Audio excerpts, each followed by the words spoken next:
안녕하십니까 여러분, 선천병원입니다. 얼마 전에는 우리가 오십견에 대한 진단에 대해서 알아봤고요. 오늘은 오십견 치료에 대해서 비수술적 치료 방법, 수술적 치료 방법에 대해서 알아보도록 하겠습니다. 오십견 치료의 목표는요, 견관절 관절 운동의 향상 및 회복입니다. 아주 말은 좋습니다. 어깨 관절의 운동을 좋게 해준다는 거죠. 모든 치료의 목표가 아닐까요? 무릎도 마찬가지고 발목도 마찬가지고 운동 잘하고 통증 없이 하는 거요. 초기 치료의 원칙입니다. 보존적 요법입니다. 보존적으로 일단 비수술 치료를 해보는 거죠. 그래서 물리치료 하고요. 근데 항상 환자한테 이야기를 해줘야 됩니다. 본인 스스로가 오십견은요 자가 회복 질환이라는 것을 알고 있어야 됩니다. 그래서 치료 과정을 극복할 수 있도록 계속 주지시켜 주는 거죠. 이 오십견은 시간이 오래 걸리지만 언젠가 좋아질 수 있기 때문에 꾸준하게 병원에서 약도 드시고 여러가지 물리치료도 받고 여러가지 치료를 해서 좋아질 수 있다는 계속 믿음과 확신을 줘야 되겠습니다. 보존적 치료죠. 먼저 약물요법입니다. 소염진통제를 좀 먹습니다. 그리고 물리치료 하죠. 기본적인 물리치료. 근데 이걸로 안 좋아지면 이제 염증 부위에다가 충격파 치료를 하기도 합니다. 충격파 치료를 통해서 염증을 좀 깨부수는 거고 혈관 순환도를 만들어준다고 하죠. 그런데도 안 되면 주사 치료를 합니다. 주사 치료는 여러 가지가 있죠. 스테로이드 주사도 있고 프롤로 주사도 있고 PDRN 주사도 있고 여러 가지가 있겠습니다. 일반 연골 주사도 있겠죠. 그래서 보존적 치료를 하게 되면요 90%에서 만족을 한다고 합니다. 하지만 10%에서 관절 운동 제한 및 만성 통증이 생기고요. 때로 심할 때는 밤에 잠을 못 잔다고 합니다. 너무 아파서요. 견딜 수가 없어요. 그렇게 이야기를 하고 도저히 안 됐으니까 수술이 필요하지 않을까요? 해서 병원을 많이 찾아오게 됩니다. 부분적 치료 두 번째가 있습니다. 그래서 이런 여러 가지가 안 되면 마취하에 강압 교정술을 합니다. 이게 시술이라고 또 이야기하는데요. 어깨 시술 그렇게 이야기하죠. 장기간의 보존적 치료에 원치 않은 그런 분들이 있습니다. 2년 동안 1년 이내 2년이 걸린다고 하죠. 오십견이. 그런데 이렇게까지 내가 이거 아파가지고 도저히 일을 못 하겠어요. 또는 운동을 못 하겠어요 라고 하면서 빨리 치료를 원하는 분들이 마취하에 강압 교정술을 해주게 됩니다. 6도는 6개월 이상의 체계적인 치료에도 회복이 하나도 없을 때 이래가 치료했는데 하나도 안 좋아지는 거예요.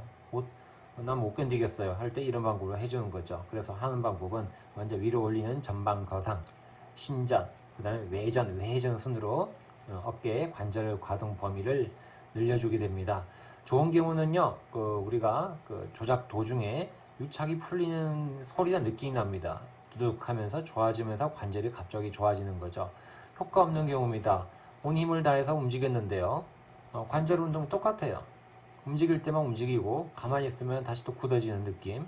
이럴 때는 별로 강압 교정술이 효과가 없다 그러죠. 그래서 이런 수술적 요법입니다. 대상입니다. 일정 기간의 치료에도 호전이 없을 때 마취와 우리 강압 교정술을 했는데도 그것도 효과가 없어요. 그리고 또 시간 좋아졌어요. 1년, 2년 좋아졌는데 다시 또 생겼습니다. 다시 재발한 저항성 오십견, 저항성 상당히 저항이 심한 오십견일 때는 이런 수술적 요법을 한다는 이야기죠. 그래서 수술은 이겁니다. 관절 강화의 관절낭 유리술입니다. 많이 째서 하지는 않겠죠. 당연히 모든 수술은 관절경으로 이루어지고요. 관절낭을 늘려주는 유리술을 하게 됩니다. 골다공증이 심한 경우에는 좀 유리하다고 하는데요. 강압 교정술에 비해서 덜 파괴적이라 하죠. 강압 교정술은 좀 꺾어야 되니까 좀 힘이 듭니다. 하지만 그게 덜 파괴적이라고 이야기하고요. 그리고 우리가 내시경으로 관절 내시경으로 확인하기 때문에 선택적으로 관절낭 및 구조물의 유리술을 할 수가 있다는 장점이 있습니다. 그래서 관절 강화 관절낭 유리술은 수루 즉각적인 도수치료나 물리치료가 가능합니다. 하고 난 다음에 다음날부터 우리가 도수치료로 각도를 빼주고요. 물리치료로 염증을 가라앉게 해주는 거죠. 동시에 동시 수술을 하기도 합니다. 관절낭 이양술과 동시에 회전근개 파열 수술을 같이 하기도 합니다.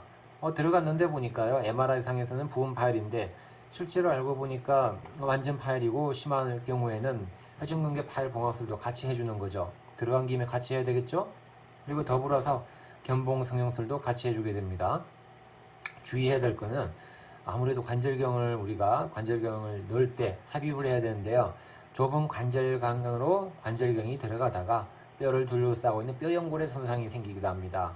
그래서 우리가 공기를 넣기도 하고요. 생리식염술 주입으로 손상을 최소화하기도 합니다. 또는 마취한 이후에 우리가 강압 교정술을 조금 해줘요. 그렇게 해주면서 관절경이 늘어난 이후에 우리가 관절경을 넣으면은 아무래도 손상이 적게 되겠습니다. 이거는 뭐 경험이 필요한 부분입니다. 아무리 빡빡해도 넣으려고 하면은 잘 넣는 분들은 잘 넣게 됩니다. 그래서 수술은 방법이 몇 가지가 있어요. 관절경화 관절낭 유리술은 몇 가지 방법이 있는 첫 번째가 전방 관절낭 이완술입니다. 전방이 제일 타이트해진다는 거죠. 그게 회전근간이 유리술입니다. 회전근간 유리술. 회전근간은 우리가 얼마 전에 그 동영상 50견에 나왔었죠. 그 중요한데 여기 염증이 많이 생깁니다. 그래서 이 부위를 꼭 유리를 해주는 거죠. 관절낭 유리술의 첫 단계이자 가장 중요한 단계입니다. 상완 이두근과 견갑하근 사이에 정식된 활액막이 있는데 이 부위를 해주는 거죠. 그래서 외회전과 외전 운동을 복원시켜 줍니다. 그래서 5에서 8mm 정도의 관절낭이 두꺼워져 있거든요. 이 부위를 유리를 해주는 거고, 보통 관절 와순에서 5mm 정도의 관절낭을 절개를 한다고 합니다. 해야 될 부위는 몇 가지가 있죠. 상관절과 상완인대, 오구상완인대, 중관절과 상완인대, 더불어서 하관절과 상완인대도 해주기도 합니다. 오구상완인대가 중요하다고 이야기했죠. 자, 또 두 번째는 관절 내 견갑하근 유리술입니다. 뭐 이런 관절화 상완인대에도 불구하고 절개에도 불구하고 외전이 제한될 시에는 하견갑근의 일부만 절개를 한다고 합니다. 그러면 14도의 추가 외전을 얻을 수 있다고 이렇게 보고를 하기도 합니다.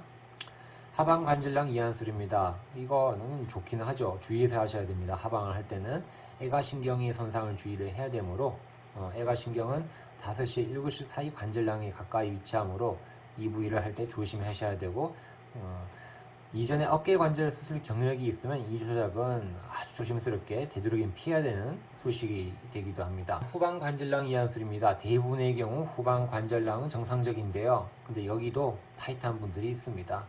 그러면은 전방 유리술 이후에도 내회전의 제한이 계속되면 후방 관절낭 이완술을 해주게 되겠죠. 또 견봉화 강압술도 해주게 됩니다. 2차성 50견이죠. 2차성입니다. 2차성 50견이 생겼을 때 우리가 외상이죠. 또는 수술 후 발생한 50견, 회전근개 수술을 했는데요. 50견이 생겼다든지 이럴 때, 또 염증성 견봉화 점액낭염이 있을 때 우리가 견봉화 강압술을 해주게 됩니다. 그리고 또 다른 뭐 여러 가지 방법이 있죠. 이런 여러 가지 전방 관절, 견갑하근, 하방, 후방까지 다 해주는 우리가 전체를 다 해준다 그러죠. 우리가 거의 위쪽에 있는 판캡슐라 릴리즈라 그러죠. 전체적인 관절낭을 다 이완시켜주는 50견 치료를 하게 됩니다. 자, 그래서 우리가 수술 전 후 MRI를 비교를 해보면요. 수술 전의 MRI는 여기에 관절낭이 상당히 좁아서 흰색이 관절낭이라 보시면 돼요. 근데 뭐 여기 흰색이 거의 보이지 않고 여기 밑에 보니까 하관절낭이 염증성 소견이 상당히 보입니다. 뼈도 보니까 좀 이렇게 하얗고 벌써 부딪히는 흔적이 보이고요. 관절량이 완전히 붙어버렸어요. 이 부위를 우리가 유리술, 릴리즈를 해주고 나니까 이렇게 넓어졌네요. 이렇게 우리 이쪽에 우리 엑실라리 포치죠. 이쪽이 이렇게 동그랗게 커져야 됩니다. 이렇게 커져야 정상인데요. 여기는 수술 전에는 이렇게 조그맸는데 이렇게 많이 넓어졌죠. 이렇게 되고 난 다음에 우리가 수술이 잘 됐다라고 이야기하고요. 그 다음에 재활을 열심히 하셔야 됩니다. 그냥 아프다고 가만히 있으면 똑같아져요. 다시 굳어져 가지고요. 그래서 병원에 오셔서 도수치료 및 물리치료, 약물치료, 더불어서 주사치료도 같이 하셔가지고요. 관절량이 다시 정상적인 관절 범위로 갈 수 있도록 노력을 하셔야 50견의 치료가 극복이 되겠습니다. 저번 시간에 이어서 50견의 진단에 대해서 알아봤고요. 50견의 치료까지 비수술과 수술적 치료 방법에 대해서 알아봤습니다. 50견을 앓고 계시는 분들이 이 영상을 보고 많은 도움이 되기 바라며 50견의 치료로서 정상적인 생활과 운동 복귀를 꼭 하시기를 간절히 바라겠습니다. 오늘도 영상 보신다고 감사합니다. 마치겠습니다.